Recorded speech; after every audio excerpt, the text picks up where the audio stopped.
All right, so we're going to be doing dividing fractions. So on the first, or on that page, I guess it's the inside actually, not the first page, I just have a couple of quick things. So for dividing fractions, you have, for your how-to, you have to make them into improper fractions before you can work with them. Then, these three steps: keep it, change it, flip it. And I think you've seen this before. You've seen that KCF, Kentucky Chicken Fried, whatever it is that you've learned. But you keep the first fraction, you change you change divide to multiply, and you flip over the second fraction. That's really all it is. And then it's just like a regular multiplication problem. You just multiply across the top and the bottom. You can also use the shortcut then, too, which can make it a little bit faster for you. Now, vocabulary, this was a question that many people asked me on the test. And you're going to see this word over and over again. So the flip, or in other words, turning the fraction upside down, is called the reciprocal. This is an important word for you to know because you're going to hear it frequently in a lot of different sources. So I would highlight this word in my notes if I were you. The reciprocal is simply flipping the fraction over. So if I gave you 1/2, the fraction's reciprocal would be 2 over 1. If I gave you 3/4, the reciprocal would be 4/3. You got it? You're just flipping it over. Okay, so reciprocal means flip it over. All right, so let's do these. I think I actually may already have these in your notes, so I'm just going to work them really quickly. So here's the thing that I encourage you to do. I know that a lot of you don't like to write stuff down, but remember, it's really easy to make mistakes when you don't.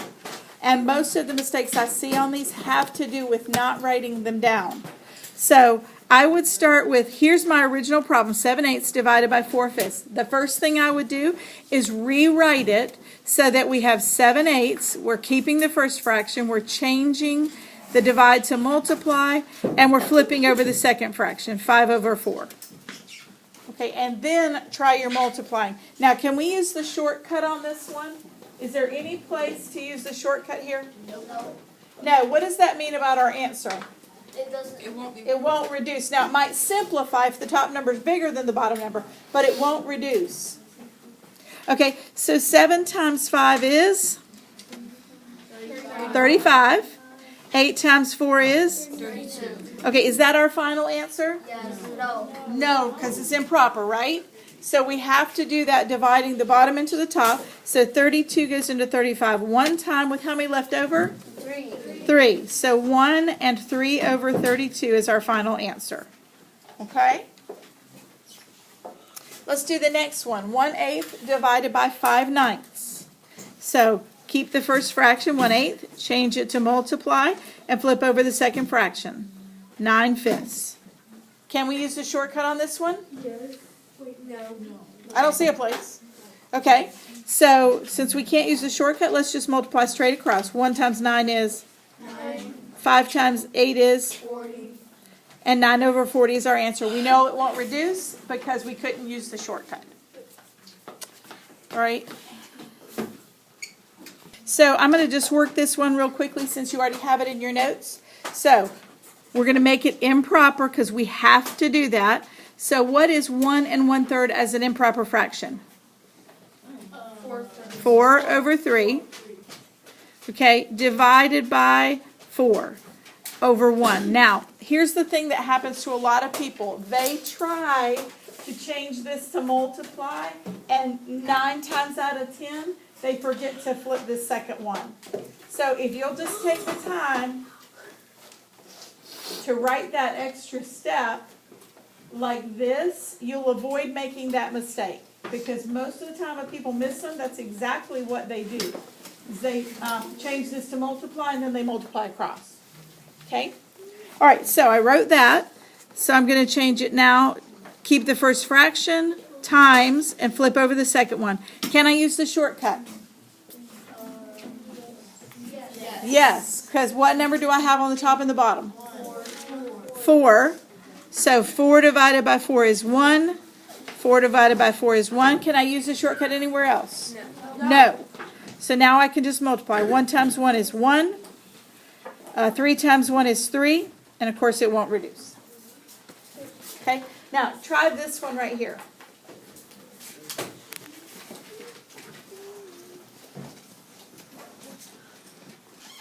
Okay, so first you should have 2/3 divided by 12 over 5. Then keep change flip, so 2/3 times 5 over 12. Can we use the shortcut? Yeah, for which numbers? 12 and 2. Okay, they can both be divided by 2, so that's 1 and 6.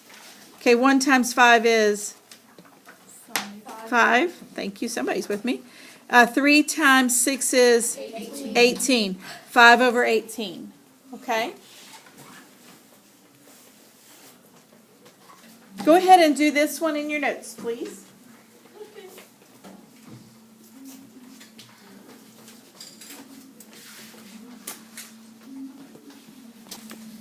Okay, hopefully you got this far. Can you use the shortcut?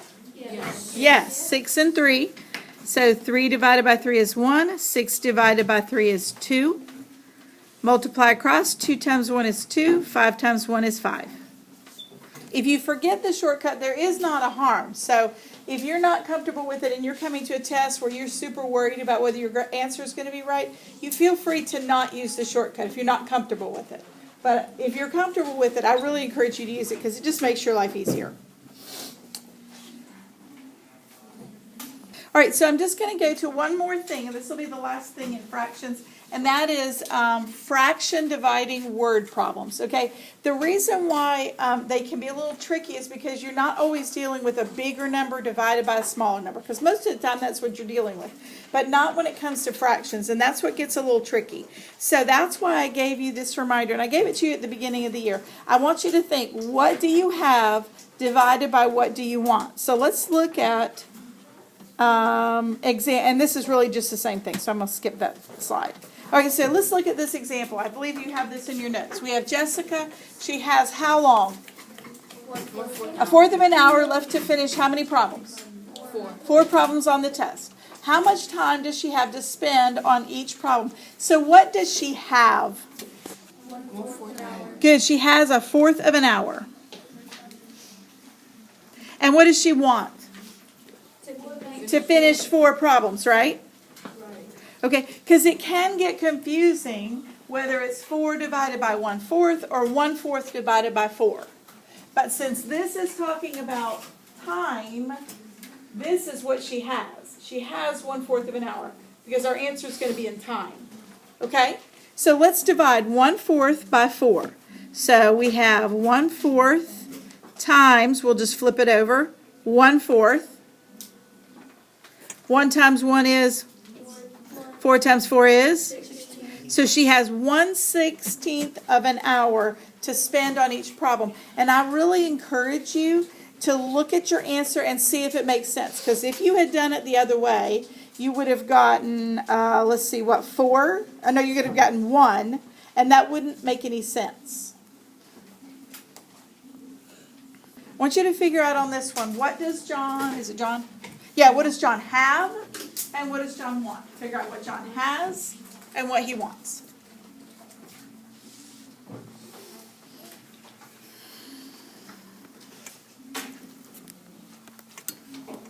What does he have?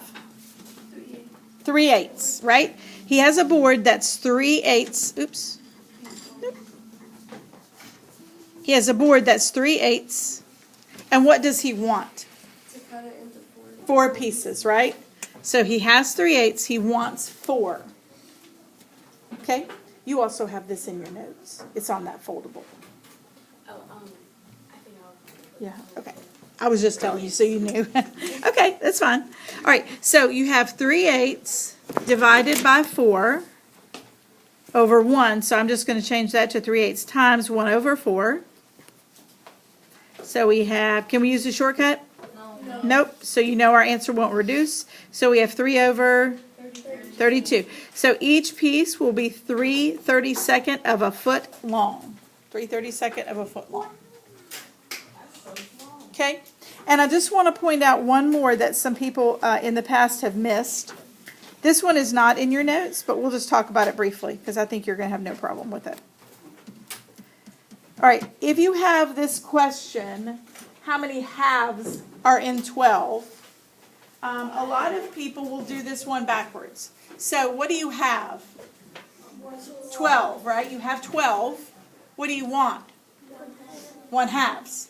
Okay, so what we have is 12 divided by 1/2. Raise your hand when you know what 12 divided by 1/2 is. Be real careful.